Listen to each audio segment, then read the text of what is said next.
Hiyo siasa unapima. Unaangalia tu unapima.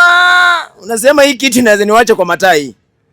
Waheshimiwa, mimi nilikuwa last Sunday niliegemea upande wa opposition, lakini nimerudi kwa nyumba nikapima. Two term. Mr. Speaker, hii ni two term. Nikiangalia Rigathi Gachagua ndio atafanya William Ruto asubuhi Ikulu. Sababu mimi nasema mimi Mr. Speaker, Rigathi Gachagua na kina Sifuna ndio. Msione Rigathi Gachagua hivyo, mfikirie ati mko na yeye.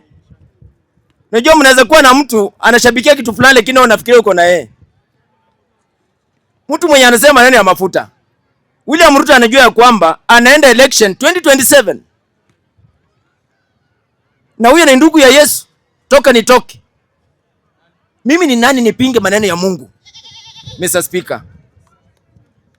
Tuliambia kwamba ni kumera. Na nini. Mzee aende nyumbani. Mzee ameenda nyumbani futi 6 chini. Sasa hii wacha tukarango 32. Kila mtu atakuwa mfungua macho 32. Lakini usijidanganye. Maeneo kuna kichwa ya maandamano ni Nyanza. Mnasema kuna maandamano. Mjaluo bila maandamano sio maandamano my friend. Maandamano Mjaluo na Mjaluo ndio maandamano. Na hao ndio wanaenda kudefend ushindi wa William Samoei Ruto 2027. Mimi Mr. Speaker naangalia nimepima hii siasa. Hata ndugu yangu Sifuna hapana. Hata yeye mwenyewe amesema tunamchocha. Mtu mwenye mnaenda kushindana naye my friend anajiulizanga wewe. Uliza wangwana wananijua mimi. Na mimi nasema nyinyi mnajua William Samoei Ruto. Kama 2007 si alisimama. Na watu walipeleka mtaratara wakasema imetosha. Sasa hii ndio makalia na matako mbili my friend. Nako na mabunduki. Chenye naambia tu William Ruto. Ukabiliana tu na watu vizuri lakini maneno ya mauaji tafadhali uzuie. Tunajua umeingia. Umekalia. Tukule kabisa. Tukule, unatuambia chai inafanya kazi, haifanyi. Unasema futi imepanda na shilingi 40, unashukisha 10, 30 kwa mfuko. Kula. Najua ya kwamba siku inakuja utatoka. Nyanyasa kabisa. Sisi tuliambia Wakenya tukiwa na Mheshimiwa Raila Odinga ya kwamba pigieni Raila Odinga kura. Sasa hii tungekuwa na uongozi wa mama. Hata Mungu ni mzuri, ingerudi Central Mr. Speaker. Mungu ni mwema. Vile Mama Suluhu ananyanyasa watu Tanzania Mr. Speaker, sasa tungekuwa tunakaliwa na matako na mwanamke. Mr. Speaker. Ni vyema. Lakini tuliambia watu wa mlima ya kwamba Raila Odinga ni kiongozi. Wakasema ni mchawi, akaenda nyumbani.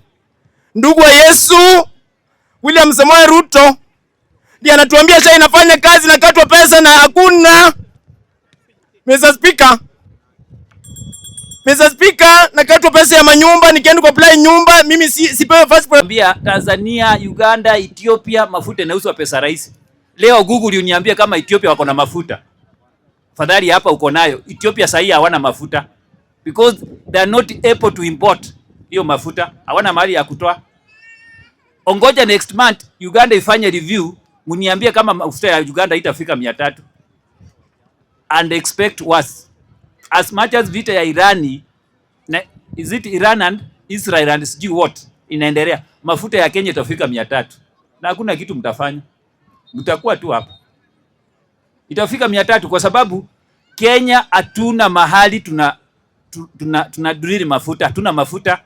Libya ndio wenye mafuta, wamekuwa wakiuza mafuta shilingi 2, leo vile tunaongea ni shilingi 3. Hiyo mafuta imeongeza at what percentage?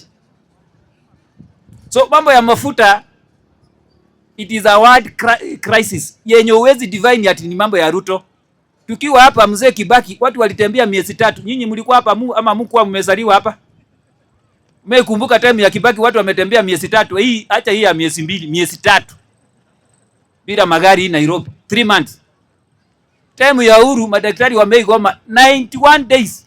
Ukiwa hapa hawa hawajaigoma, unasema huyu hafanyi kazi.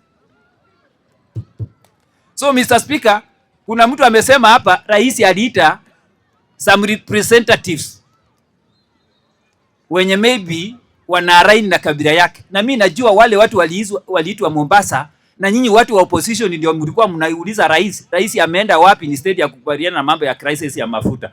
Amekaa chini na watu wa magari, amewaongeresha na wakaelewana, kwa sababu hata watu wa magari lazima waonyeshe serikali mahali itatoa hiyo pesa yenye hawataki sahi waokote. Kwa sababu leo wakikoza kuokota hiyo tax na wafunge mashule mtakubali?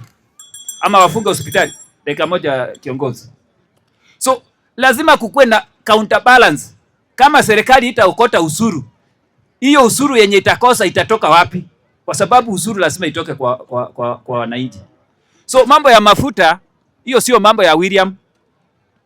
Kwa sababu kwa miaka 3 William amekuwa, hakuna mtu hapa kuja hapa complain mambo ya mafuta. Why complaining now when there is a crisis?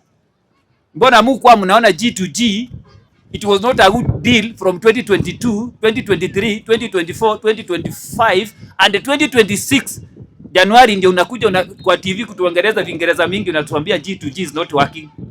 Na hii time yote we have been using the same deal, the same arrangement. Hakuna Mkenya complain, hata Kashawa mwenyewe. And for your information, Kashawa ndiye alikuwa Mkenya wa kwanza kwenda kupata the first consignment ya mafuta ya G2G.